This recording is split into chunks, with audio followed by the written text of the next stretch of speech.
Welcome to the How to Be Awesome at Your Job podcast, the show where brilliant professionals share how to sharpen the universal skills required to flourish at work. Enjoy more career fun, wins, meaning, and money with your host, Pete Makaitis.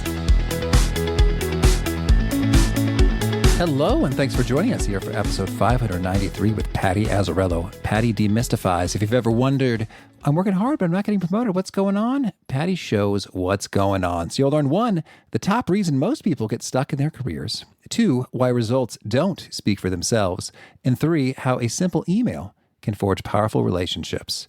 So if you want to check out the show notes or the transcript or the links to items we've referenced, visit awesomeatyourjob.com/EP593. Now here's Patty's story. Patty Azzarello is an executive best-selling author, speaker, and CEO business advisor. She has more than 25 years of experience working in high-tech and business sectors. She has held leadership roles in general management, marketing, software, product development, and sales. She has been successful in running and transforming large and small businesses and has significant international management experience. She's the founder of Azzarello Group, which works with CEOs and leadership teams to help their businesses and people get better at what they do. She's the author of the best-selling books Rise, 3 Practical Steps to Advancing Your Career, Standing Out as a Leader, and Liking Your Life, and Move, How Decisive Leaders Execute Strategy Despite Obstacles, Setbacks, and Stalls. Big thanks to Patty for sharing her wisdom with us, and big thanks to our sponsors. Check them out. And big thanks to our sponsor, Acorns. Acorns makes it easy to start automatically saving and investing for your future. You don't need a lot of money or expertise to invest with Acorns. In fact, you can get started with just your spare change. Acorns recommends an expert-built portfolio that fits you and your money goals, then automatically invests your money for you. NerdWallet.com, whom I love on these sorts of matters, gives Acorns a whopping 4.7 stars and says, quote, if you want to make the most of your spare change, there's no better place to do that than Acorns. Head to acorns.com/awesome or download the Acorns app to start saving and investing for your future today. And we got a legal disclaimer here. It may not be representative of all clients. Tier 1 compensation provided. Compensation provides an incentive to positively promote Acorns. View important disclosures at acorns.com/awesome. Investing involves risk, including the loss of principal. Please consider your objectives, risk tolerance, and Acorns' fees before investing. Acorns Advisors LLC, Acorns, is an SEC-registered investment advisor. Brokerage services are provided to clients of Acorns by Acorns Securities LLC, member FINRA/SIPC. For more information, visit acorns.com. One sponsor to check out is Harvard Business Review. This brilliant magazine, published at hbr.org, is the leading destination for smart management thinking. Fun fact, HBR has been mentioned in 108 episodes of the show. That's because HBR has great stuff that comes up often. They've got explainer videos, podcasts, real-world case studies, and much more. I think of HBR each night that I put on my special orange glasses. Their article, Will Blue Light Glasses Improve Your Sleep?, revealed that those who wore them reported better sleep and a 7% improvement in work performance as compared to those who wore the sham glasses. So I cite HBR anytime anyone tells me that I look silly wearing them. Now, much of HBR's content is available for free when you sign up at their site. Subscriptions that get you unlimited content cost $10 a month. If you visit hbr.org/subscriptions and enter the promo code AWESOME, you can save 10% off of that subscription. Again, to save 10% off of your HBR subscription, go to www.hbr.org/subscriptions and enter the promo code AWESOME. Now, here's Patty.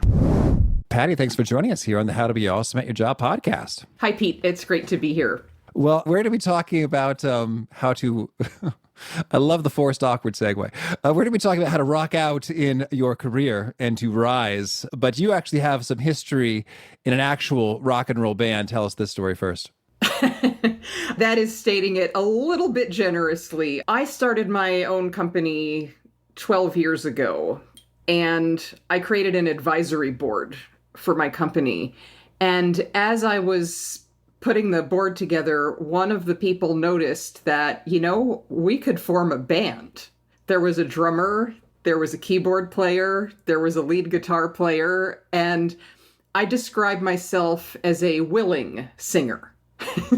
I'm not a great singer, but I'm a willing singer. So we got a rhythm guitar player and a bass guitar player to fill it out. And we were together for a couple years. We played a handful of gigs. It was super fun.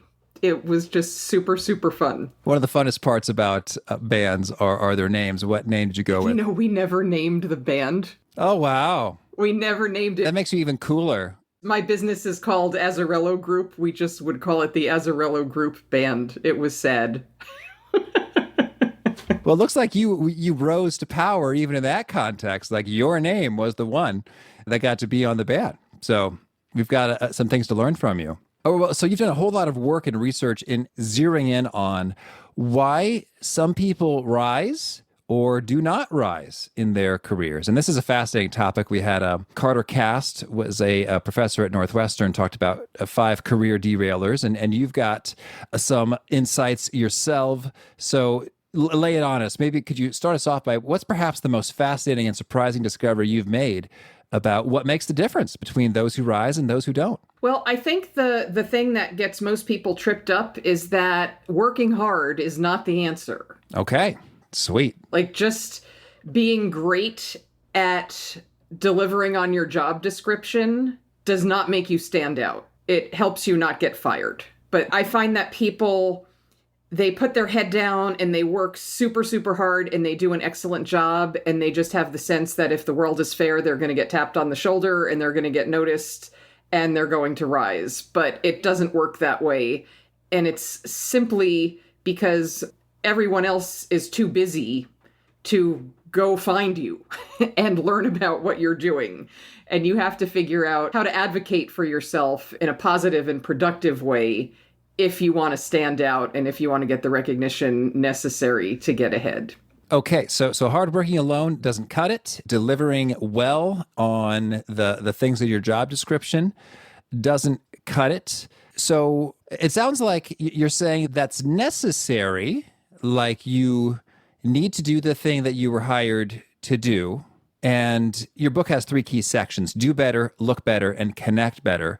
So do better, is that about the actual performance of your job? Yeah. So if we just take the model very, very quickly, there are 3 parts to it. And the thing that a lot of people miss, and I missed in my own career before I learned this, I wish I had my book in the beginning of my career. It would have made things a lot easier than having to stumble and figure it out along the way. But I think that the issue is that those 3 parts are all critical, and a lot of people just focus on the work. They only focus on the work. So do better is not just about delivering on your job description, but it's about making sure that you are delivering value, and you're not judging your value by being busy. You're judging your value by, am I really delivering things of high value? Look better is about your reputation and making sure you're not invisible. Because if you're invisible, you don't get noticed, you don't get promoted. And it's not about being political at all. It's about communicating in the right way about your work so you are sharing the value that you deliver. And then connect better is simply about needing support. The most successful people are the ones who get the most help. They're not the ones that are so brilliant all on their own that they can just soar with their own efforts. And being able to get help and ask for help and build the network and support you need is a critical skill. You know, it's funny, every once in a while when I'm on a stage and there's questions from the audience, I get the question, Patty, do you have any natural, tendencies or habits or traits that helped you in your own career success? And the first thing that always comes to mind is a willingness to ask for help. One of my superpowers is just asking for help, learning from smart people, accepting help, putting that help into practice. And I couldn't have done any of the things that I did without people helping me. Okay, excellent. So that's a nice little overview there in terms of the 3 components: do better, look better, connect better. I want to touch upon each of them in some level of depth. I'm curious, would you say that if your goal is to rise in terms of to be promoted, to earn more money, to get a cooler, more high visibility, high impact, sexier, if you will, projects, if that's what you're up to, then would you say that the do better, look better, connect better are of equal importance? Or, if you had to, do 100% allocation, how would you split it up? The most important thing is to make sure that none of those are 0. Okay. It's not that you have to have a particular balance or have the same balance at any point in time. But if you think it's just all about the work and the other 2 things aren't important, you're going to get stuck. Well, I like that view is like make sure nothing is 0, because I see a spreadsheet in my mind's eye in terms of, okay, I can multiply 3 things like 0 to 100. So then the product of these three figures could be anywhere from 0 to 1 million. 100 times 100 times 100. And sure enough, anything multiplied by 0 is 0. So even if there's a master of someone who looks really awesome and connects just fantastically, if their actual ability to produce the work is at 0, then they're going to kind of hit a brick wall pretty soon in terms of like, hey, we gave you this because we love you and you know all the people, but you didn't even do it. I can't trust you anymore. So, the rise concludes. So that's handy. Make sure none are 0. And I'm just sort of imagining if I multiply them out, what's that look like? And maybe I'm not at 0, but I'm like at 2 of 100 in terms of like connecting. So that's really a bottleneck. So well, anyway, that's my mathematical brain. You said avoid 0. That's where I went. So let's dig in then. So with Do Better, you mentioned that it's not about being busy. It's about value. And value is, well, hey, I'm a former strategy consultant. So that's a word that can fall into jargon territory pretty quickly. Well, what do you mean by value, and how do we identify whether doing something is high value or low value? Well, if you think about how you end up spending your work days, there's a lot of crap that filters in. And the first step is to identify the low value activities, to identify the chaotic, repetitive, low value activities, and just develop this habit of saying, this is not worth this much time. If you can just develop that habit and not let yourself get swept away in a bunch of low value activity, by definition, what you do work on is going to have more value. But beyond that, I think it's really important to look at what you're working on and give yourself some time to think about it and assess it and judge it and look at it and say, where is the value coming from? Is this helping customers? Is this creating efficiency? Is this helping us all communicate better? What are the good things of value that are happening when I complete this work? And I find when you start thinking about that, you start having the ability to add more value. Now, if you want to go right to the heart of value, understand the P&L of your business. Like, understand the business model, understand where the company makes money, understand where the revenue comes from, where the profit comes from, where the costs are. And the more you understand that, you might have a job as an individual contributor in a customer service or support department. But when you start thinking about the P&L of the business and the P&L of service and support, you start to realize, if I could serve customers faster and better, that's value. Like, just turning the crank and answering the same question over and over again is doing your job. But thinking about it and saying, I've answered this question 47 times in the past 2 days, maybe I'll suggest getting to the root cause of it so we can avoid that question entirely, and the organization spends 0 time asking that question. So no matter where you are, what level you're at, what role you're in, you can always be looking at how the work is done and thinking of ways to improve it and to make it better. And that's what I mean by value. That's really great in terms of, I think there was a Dilbert book called Always Postpone Meeting with Time-Wasting Morons. Yeah. and so, not to be pejorative of every human being has intrinsic value, but some activities, certainly, and some meetings, certainly, just don't do much or maybe even do negative value adding. And so, one, I think just sort of having your radar up and saying, okay, how is this good and useful?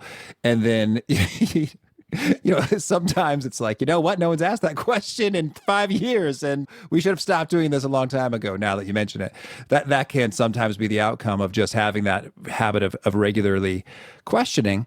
And I'm thinking, even if you're not in a business organization, the value could be for governmentally, sort of serving constituents or nonprofit, like fulfilling the mission and the impact metrics that you're after there. So, Roger, so you're thinking about that, what's valuable, what's not so valuable, what is the good this results in? And I think often it's great I'd love your take on this, to diplomatically ask those sorts of questions. I mean, you probably don't want to say, does anyone care about this crap anyway? But you do kind of want to educate yourself and get perspective on how something is valuable or not valuable. So do you have any pro tips or scripts for how we ask that question without insulting people? Yeah, so in two directions here. So this happens so frequently. An executive will ask somebody to do something, and the person runs off and starts doing it because they believe they have to do it best and immediately because an executive asked. Therefore, it's super important just because the executive asked for it. That is so not true. Executives ask for things all the time, and they have no idea what they're asking for. They just have no idea of the cost of asking a question. Oh, intriguing. So you're saying they know what they want, but they have no idea what the cost is. Right. So an example is when I was an executive, I asked my financial manager, what is the head count of our organization in the hallway? And I expected him to say 1,137. And he said, well, it depends. And I'm like, what do you mean? And he said, well, if you want an answer that is 95% accurate, I can probably get that to you by the end of the day. But if you want it more like 97% accurate, I'll have to wait till tomorrow morning because I'll have to poll the organizations in Europe and Asia, and that might take even 2 days. But if you need it really accurately, it'll probably take about 2 weeks because we'll have to pull all of the open job recs and all of the reports of people who are leaving and rationalize that. And my head was just exploding, thinking, oh my God, don't do any of that. Like, I literally thought you could answer my question in the moment. And I said, do the shortest one. Do the shortest one. And so a great way to match the value of the work to the time you invest in it and make sure there's a good match there is to simply ask yourself the question, ask the executive the question before you start working. How much time and effort is this outcome worth? Is it worth an hour? Is it worth a week? Is it worth a half a day? And if you can really understand that up front, you're going to do a much better job and you're not going to be running around in circles wasting time. Yeah, well, I tell you, that's such a powerful question. I love the way you articulated that because it can vary massively and you have no idea. And just assuming it's at one level is bad news. Sometimes the answer is it is worth more than your entire annual compensation package to nail this perfectly. Right. It's like, oh, okay then. Well, and then other times it's like, oh, please spend no more than 10 minutes doing what you can do on this. Yeah, but just because an executive asked doesn't mean it's like your life's dependent on doing it great and immediately. Okay, perfect. And so under Do Better, you make a point that we should become less busy. That sounds appealing. And we kind of mentioned we should become less busy just by, eliminating low value activities. Do you have additional reasons for why we should become less busy?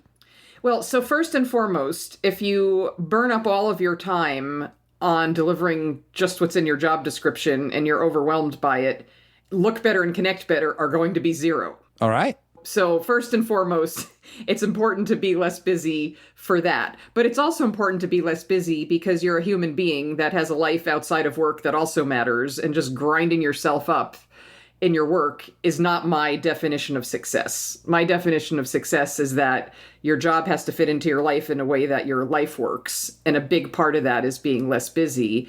And if you're so busy, you're not adding as much value as you could because you're just not thinking about it. So the advice I give in terms of how to become less busy, there's a ton of advice in my book, Rise, which we don't have time to go through all of it here. But the one thing that I think is a must to start thinking about is what I refer to as ruthless priorities. And what I mean by ruthless priorities is to be very ruthless on choosing them and then be very ruthless about protecting them and actually getting them done. And so if you've got 25 super duper important priorities on your task list, you're not going to get them all done. You're just not. No one ever does.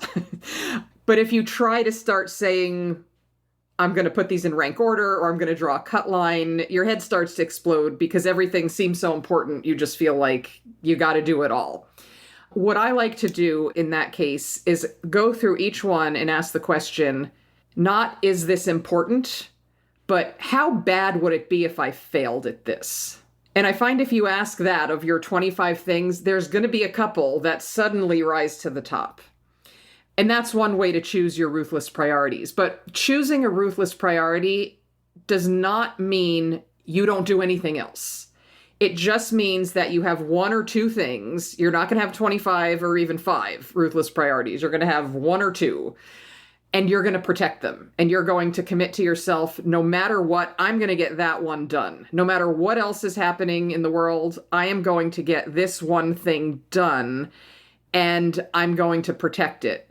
And typically, if you choose one thing, it doesn't take up 100% of your time. So you have the rest of your time to deal with all the flack and other stuff that you still have to do. But you wake up every morning and you say, I am going to de-risk that ruthless priority. And then you finish it. Hallelujah. People love to finish things. And then you pick the next one. And I find that by doing and focusing in a ruthless way on one important thing at a time, you can sort of cut through the chaos. And even if you stay very busy, you're getting the high value thing done.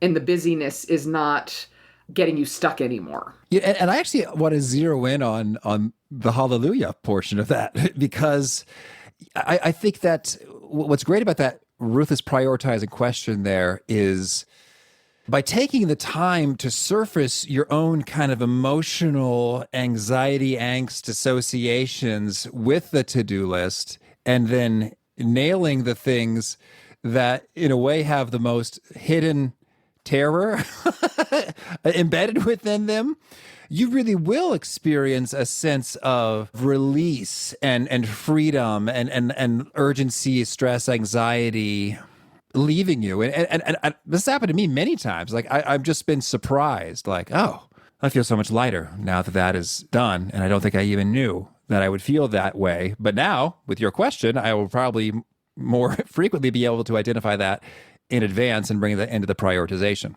Very cool. Okay, well, let's talk about looking better. Yeah, how do we do that? I love a comment. I got an email from a woman in the UK who said, Patty, I read your book, Rise, and I got 2 pay raises and a promotion. There you go. And it was like, wow, like, what did you do? Like, what did you learn? Tell me more. So I sent her an email, and she came back and she said it was the look better part.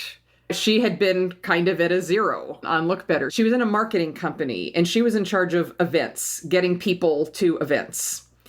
And she was growing the event business for 2 years. She tirelessly worked to grow their event business. And she was in a meeting with the CEO. And the CEO looked at a spreadsheet and said, I thought in general the event business, the event market was declining. I guess it's not, because our numbers look good. And her valiant efforts were invisible. He just assumed he had made a wrong assumption about the market, and their event business was growing because the market was growing. Au contraire. And it was such a wake-up call for her to hear from my work that you have to be an advocate for the value that your work creates. And so she immediately started communicating about all the things she learned about how to grow their event business ahead of a declining market and make it a growing business for them. And she didn't just run around bragging, look what I did, but she shared meaningful nuggets of work that other people could learn from. And suddenly she got that positive visibility, and her career just took off with more pay and promotions because she connected the dots. Yeah, boy, that is very illustrative in terms of just the assumptions people make about why, even if you're doing amazing work that's creating amazing results, you think, hey, the results speak for themselves. They don't. We were just making it like, even when the executive had that context of, oh, I thought the market was declining. Well, I guess it's not. Yeah, that's excellent. So point taken. You got to share that with people. And I guess, do you have some pro tips on how that happens? Yeah. So there's a chapter in the book that's titled Be Visible, but Not Annoying. And this is where I really want to emphasize again that I'm not talking about being political, and I'm not talking about just having a good talking game without results to back it up. The results absolutely do matter. But the thing that people struggle with is, I don't want to be self-promoting. I don't want to come off like I'm bragging. I don't want to be annoying. The reality is, if you have those concerns and fears, you're never going to be annoying. You don't have it in your DNA. So I try to get people to stop worrying about it. But we all know people who are advocating for themselves in their careers absent of results, and that is super annoying. The magic formula here is simply to ask yourself, is what I communicate of value to the people I share it with? And if the answer is yes, you're not being annoying. So you don't just run around saying, look what I did. You run around saying, look at what the company can do now. As a result of this project being completed, we are now in a different space and we can accomplish XYZ, which we couldn't do before. And it's important to tell people that, because you finish your work, and if you never share, now what? Now this value is here. What can we do with it? What can we learn from it? How can we build on it?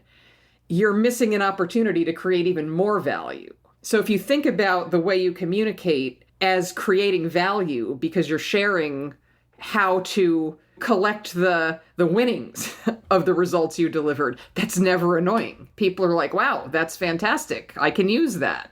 Yes. And that's a great point in terms of, things change all the time, and you develop new capabilities. And as a result, that's going to come up from time to time in terms of, so they'd say, even if it's sort of like deep in the internals of the organization, they're like, but yeah, we probably don't have the data on that. It's like, well, we used to not have that, but once we upgraded with the ABC, we can now pull this by this, and that. It's like, well, okay then, great news. Exactly. Please go get the data on that, since we now can. And then they've been made aware. I like that in terms of, the point is not, look at me, I'm awesome. The point is it's valuable, and we can do something now, or maybe the context has shifted, or there's a new opportunity in terms of, we've been getting great results with so-and-so who's been quite pleased, so they might be the perfect partner to want to explore doing a new thing. Right. So if you don't mind, before we leave Look Better, I just want to make one more point on that, which is the importance of understanding how you are perceived. That's another thing that sometimes just goes to zero for people. They don't worry about it. They don't think about it, but it's your reputation. And if you want to get recognized, if you want to get promoted, you have to understand what your reputation is, and you have to recognize how you're perceived. And the way I like to advise people on this is to think about what it would look like if you were putting your best self forward, and then try to do that on purpose. Try to do that with intention. Because a lot of times we'll do something, we'll do a presentation, we'll do a negotiation, we'll deliver something, and have the internal reaction of, man, I was brilliant. But you feel surprised by it. And isn't it a shame to be surprised? And it's kind of a cop-out to be surprised. Why not try to be brilliant on purpose more of the time? Why not be more intentional about showing up as your best self more of the time? And again, that's nothing about being political. It's just about committing to show up stronger and to be present and to give more in the work environment, to give more value because you are showing up. That's another key part of Look Better. Well, and it's interesting how that can then translate into particular actions that you take. Because in some ways you might say, well, hey, it's kind of out of my control. I have good days and I have bad days. Sometimes I'm in the groove. Sometimes I woke up on the wrong side of the bed. But, in practice, right off the bat, things like, hey, well, I could sleep, I could exercise, I could eat a healthy meal. I could think in advance of the meeting, what specific outcome am I looking for? What are likely to be their main concerns? And how can I bring something that will address those concerns? So it's interesting that, in a way, hey, our general mood does shift day to day, and, we're not in complete control of that. In another way, there are some key sort of levers that we can all pull. Are there any kind of recurring leveraged practices you recommend in terms of being able to show up at our best more frequently? Yeah, there's a chapter in Rise, and I've got also a lot of other resources on my website on this topic, of the idea of understanding your personal brand. And that's your reputation. Your personal brand is whatever everybody else says it is, based on their interaction with you. And so, yes, we all have our good days and bad days and low energy and so forth. But if you can think ahead of time about what it is you would like to be known for, that can help you be purposeful about it, even if you're having a bad day. So if you would like to be known for the person that sorts through the chaos and the clutter in a complicated situation and always has a creative, clear answer, keep that switch turned on. And even if you're having a bad day, oops, this is a complicated conversation. This is time for me to use my superpower. And if you think about that ahead of time, you stand a much greater chance of doing it consistently. Okay, great. Well, and then how do we do that connecting better? Connect better, as I said earlier, one of my superpowers has been asking for help. This is another area where a lot of people go to zero, which is just networking, just keeping their professional network going. And what I say, there are two elements to networking. One is meeting new people, and the other one is keeping in touch with people you already know. And the second one is actually where all the value is. Because once you meet a new person, they become somebody you already know. And if you don't put any effort into that relationship, there was no value in making the connection in the first place. And so what I tell people, and I tell introverts, and I'm also an introvert, so this was not natural for me, I had to learn it myself, is that even if you dislike the idea of meeting people so much that you never want to meet a new person ever again for the rest of your life, you should still be networking with the people you already know, because that's where the value is. And that's actually a lot less scary to people who have a fear of networking. And what I like to say is, let's just cross out the word networking and instead use the word be generous. That's what networking is. It's reaching out to people. It's being kind. It's saying hello. It's asking if you can help them. It's sending them interesting things. It's actually being helpful. The more of that you do, the more you are going to have an army of people who want to help you when you suddenly need help. And so you don't have to try to match it up one-on-one, but it's more of a karmic thing that always be giving and always be giving more than you're taking. And if you're doing that, you're going to have so much capital in the bank that people are just going to be so happy to help and support you when you need something. And it's really that easy. Just be generous and invest some non-zero time in reaching out to people you already know and being generous. And so you mentioned a few ways in which we can be generous. I suppose there's push and pull. Like, you could be generous when someone asks a question. You can either give them the shortest possible reply that finishes that email and gets it out of the inbox. Or you can really thoughtfully think, what is it they're trying to achieve here? It seems like this. I imagine this would probably be difficult given ABC constraints and restrictions. I know someone who might be able to help with that. So then there's one way that you're generous when a request is made of you.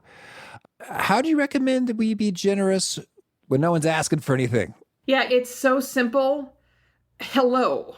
All right. I know when I get an email from somebody I haven't heard from in years, and they just say, I was thinking about you and wanted to say hello, that brightens my day.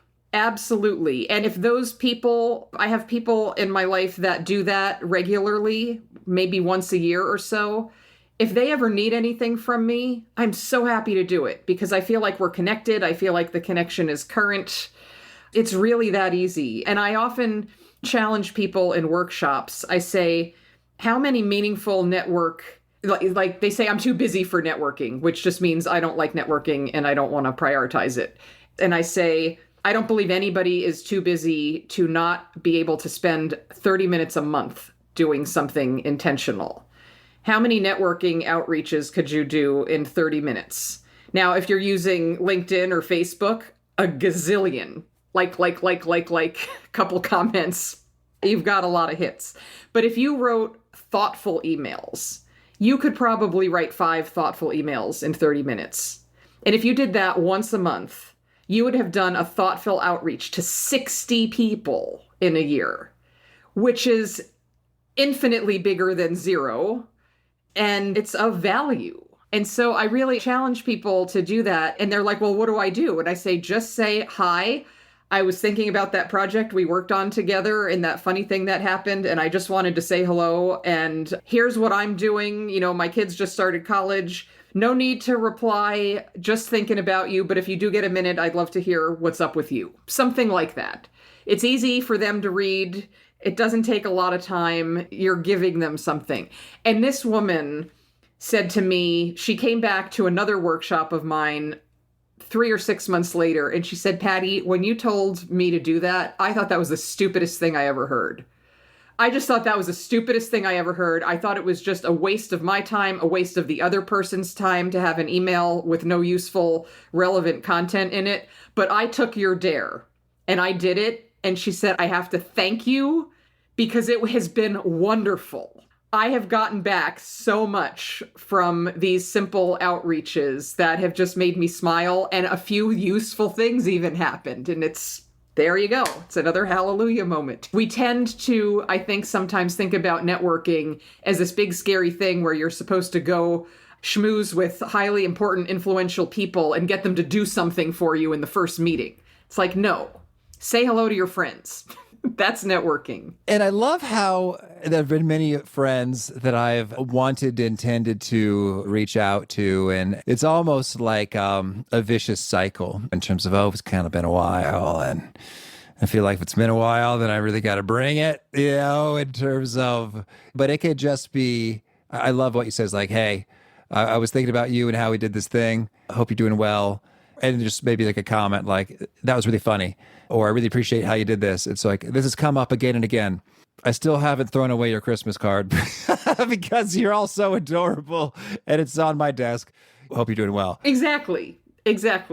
All right, cool. Well, tell me, any final thoughts you want to share before we shift gears and hear about some of your favorite things? So just 2 more ideas in Connect Better that I'll just mention very quickly. One of them is what I refer to as the experience paradox. And what I mean by that is a lot of people say, Patty, I want this job, but I don't have the experience, so nobody will give me this job.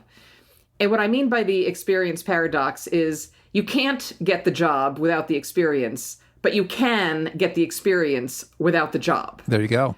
And so if you're thinking of career development, that's what career development is to set your sights on the job that you want and go learn about it, talk to people, just immerse yourself in that job that you want and look for crumbs to pick up, projects you can volunteer on to get some experience in that job. That sort of connection is really a shortcut to advancing. And then the other thing I want to mention before I leave Connect Better is if I look at my own career, the outside of my own efforts, there was nothing more impactful for me than having mentors. And if you don't have mentors, go get one. Talk to smart people and be learning from smart people. And for me, it doesn't need to turn into some like awkward marriage proposal of, will you be my mentor?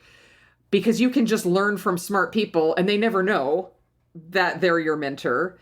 But if a relationship sparks and you find that you're talking to this smart person a few times, all you need to do is say something like, these conversations have been so incredibly valuable for me, and I've been putting the things that you say into practice, and they're working, and I'm so grateful for that. I'm starting to think of you as a mentor. Would it be all right maybe if I got on your calendar on a more regular basis, once a month for half an hour? And if they say yes, you've got a mentor. It's as easy as that. And do it. Advancing your career without mentors is like climbing Mount Everest without a Sherpa and a guide. Like, yeah, you could give that a try, but why on earth would you? Get the help. Certainly. It's interesting how even in the mentorship example, it's the experience first and then the role, if you will, of mentor protege. It was like, hey, we've already been doing this for a while and we're seeing that. Very cool. Well, now could you share with us a favorite quote, something you find inspiring? So the first one is from Picasso, and it is that inspiration does exist, but it has to find you already working. And I just love that because if you're doing any kind of creative work, if you just sit there and wait for inspiration, it just doesn't work that way. But if you're willing to just kind of sit yourself down and start doing it badly, just start, then that's when the inspiration comes. And I found that over and over again in my life. My other favorite quote is from Marianne Radmacher, which is about courage. And it's, courage does not always roar. Sometimes courage is the quiet voice at the end of the day saying, I will try again tomorrow. And I think particularly now, where there's so much extra stress and pressure and uncertainty, we can't underestimate the value of just coping, of just trying again tomorrow. If I didn't set the world on fire today, that's fine. I'm going to show up again tomorrow. I think that's just so important. Thank you. And how about a favorite study or experiment or bit of research? The one thing I have been a student of is success, and watching successful people and learning from successful people.